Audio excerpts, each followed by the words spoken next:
Welcome back, everyone, to OpenLine. Glad you are with us. We are talking with our own reporter here, Forrest Sanders, solo video journalist. We kind of explained what that was. And what we're doing with this show is kind of giving everyone a behind-the-scenes look at how the stories that get on our air are put together.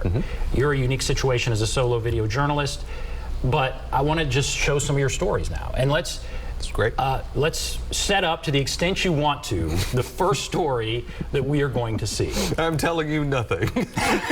This is what I wish I could do with every single story. I don't like giving anything away. I wish that's not how we operate in news. We need to give you a little something, a little taster before we get into the story. But in the context of tonight, I just want to roll this story and you just watch it. And at the end, we'll talk about it because I don't like giving anything away. Perfect. All right, so let's take a look at this story here.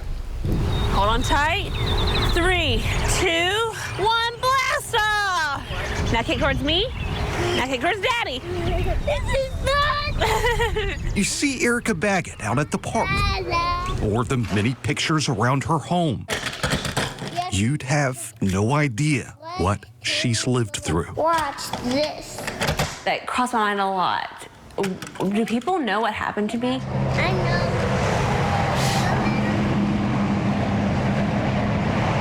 It was October 2018. Erica, husband Josh, and their then 18-month-old son Hall hit the road, heading for an Ole Miss football game.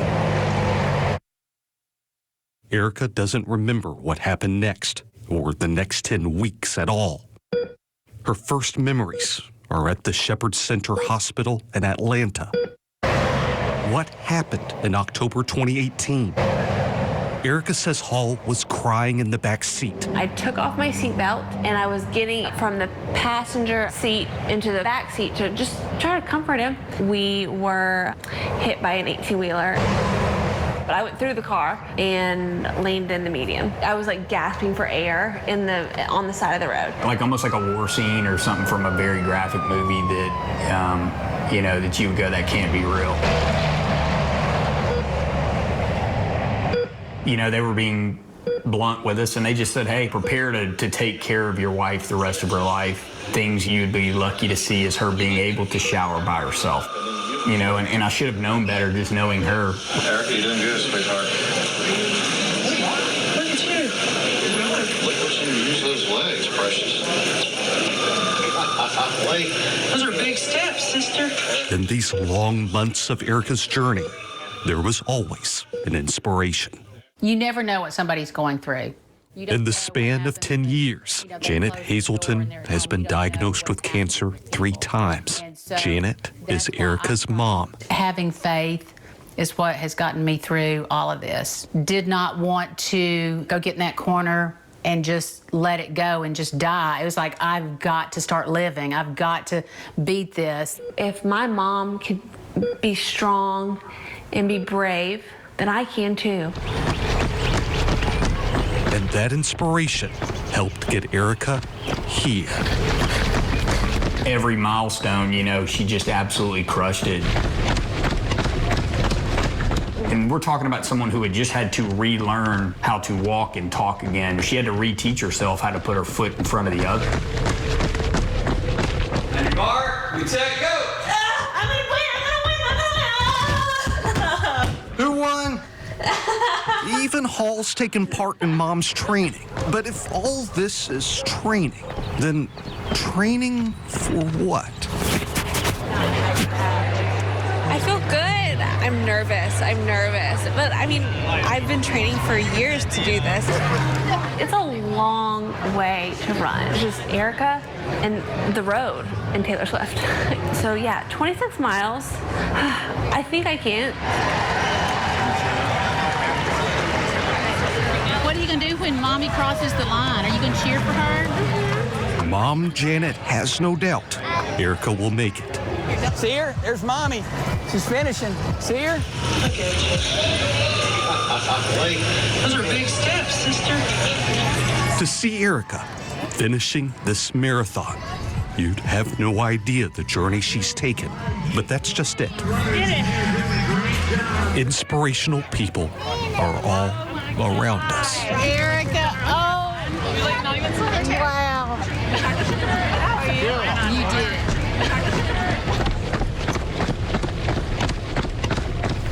Wow, that's just great. And I'm glad you didn't give anything away. I mean, yeah, we just went on a beautiful journey there. That is the hope, and you know, when I'm writing a little intro for the anchors to read, it's like, how can you tease that story to get people watching, but you don't want to give anything away about it? Because that's one of the things that we do in feature reporting. Is it's the reveals, it's the levels. You determine at what point you want to take people to this next part of the story. I'll tell you something really quick. I worked for somebody years and years ago who used to say, make sure with every single story that you always put the best video first. And I'm here tonight to tell you why they're wrong, because obviously, not always wrong. Sometimes you want that really great video up first. But the best video I had with this one was Erica crossing the finish line at the marathon. I didn't want to start with that. I wanted you to go on this journey with Erica before we get to that point, because I think when you've seen everything that she's been through, when you get to know her little boy and her family a little bit, get to know the journey that her mom has been through, it means that much more when we see Erica running across that finish line. Yeah, and their twists. I love how, all right, we think it's going to be a story about a woman who's overcome, you know, what was this wreck? I mean, so you're not even revealing that. You know, I love how you kind of, then that's revealed. Then all of a sudden her mom and her struggles, whoa, that takes you back. And then she's, good grief, training for a marathon, and then she finishes. So it's like one little thing after another. And it was one of the things I was going to write to with this, because when I met Erica, I knew the backstory first before I actually met Erica in person. It was the thing that was really striking to me. This is somebody who's been in this really horrific crash just in 2018. And I can't tell that this happened at all to this person. And then you see this awful video that was taken back at the hospital. It's like, wow, look how far this person has come. And I'll tell you as well that Erica was very big on wanting to share this story in the hopes that somebody out there would be inspired through whatever they're going through to persist and keep going. So I hope that Erica's story has reached people in that way. That is an inspirational story, and I bet that it could do that. It's that powerful. Visually, I can talk to you as the reporter on this story, how you wrote it. I can talk to you as the photographer on the story, how you shot it.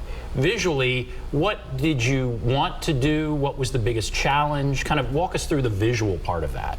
Well, I'll tell you the biggest challenge was making sure that I got that shot of her running across the finish line, because I had already been shooting with her for a while because I wanted to get the training, I wanted to get the stuff of her at home, and this is true. Like, as people were running across the finish line of the marathon, it was really hot, people had run that full marathon, they were getting sick at the finish line.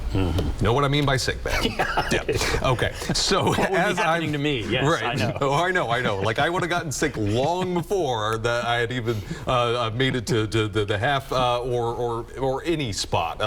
Till I was at the end of Broadway, probably. I probably would have been getting sick. Somebody walked into the shot. Oh no. Getting sick. As I was waiting for Erica, and I had to pick up really quick and run over, because like, I have to make sure that I'm getting that shot. I hope that person is feeling a lot better today, but I had to get that shot of Erica as she was crossing the finish line. So there are those little moments that you're making sure that you get, because the whole story really hinges on making sure that you've got that great shot of Erica completing that part of her journey. All the work that goes into that. And yeah, something can happen. Something can happen. A car can drive in front, or something like what you described. You know, something can happen that can mess the whole thing up. And that's horrible. How did you get this story? How did you find out about it? How did that happen? So I got the story pitch from a woman named Betty Mason. Hey, Betty. And she does a lot of work with the group Mending Hearts, which does a lot of work with women working through addiction. And so Betty just happened to be friends with Janet, the mother in this story.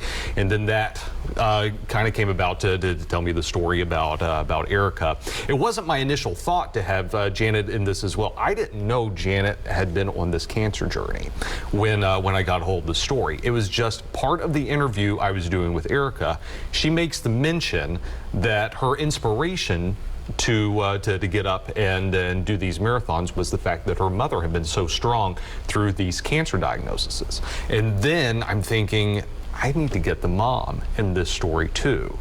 That's and then great. it panned out so great because the mom happened to be at the marathon that day, and we were able to include her and make her part of the ending of the story, where everything kind of wraps up together at once. But I think you know this too, that there are because I'd done all these other stories with Betty, she knew that I was going to handle the story in a certain way. And because I try to be very careful, especially when it's a story like this, which has some gravity to it. I want to do it in a respectful way. And so when you are able to earn the trust of somebody, then they'll continue to reach out to you. So Betty gave me a shout, and she's given me several really great stories over the years. Thank you, Betty. And this was one of them. I'm so glad that she did pass it over, because I loved meeting Erica. Yeah, you earned that trust, and that trust has kind of led to other stories. Before we go to break, I want to go to Reverend Fuzz, who's on the line. Oh yeah. Always great to hear from Reverend Fuzz. It is. Hello, Reverend. Hey, Ben, you know what? There are a lot of people out here who need inspiration. And so I was watching tonight, and my first, I'm one of those people that need inspiration sometimes. My first inspiration came when you mentioned the mom, what she had went through. I thought, oh man, I needed that. And then I actually did a fist bump when Betty went across the finish line. And so the time that I've been sick, I hear lots of folk who talk about how they are inspired. And so this kind of story, and hearing these human stories of people who overcome, that was great tonight. You've inspired me, and I hope you've inspired. I'm going to tell other listeners, be inspired. The other side of our journey is going to be a great story like Betty has, to see what she's done from that tractor trailer wreck and laying on the side of the road, not able to breathe, and what she's able to do today. That's great, man. I just had to call in and say to somebody, be inspired. Thank you, Reverend Fuzz. Erica will love hearing about that. Reverend Fuzz inspires us. Yes. And thank you for calling in. And when you hear him say people need to be inspired, and the power of what that meant to him. That's the hope, man. Yeah. Yeah. That's exactly why we tell these stories. Well, I loved that story. Thank you. We're going to take a break, and we're going to play another story. Let's do it. Let's do. So we'll take a break, and if you want to be inspired, stay tuned. We'll be back right after this.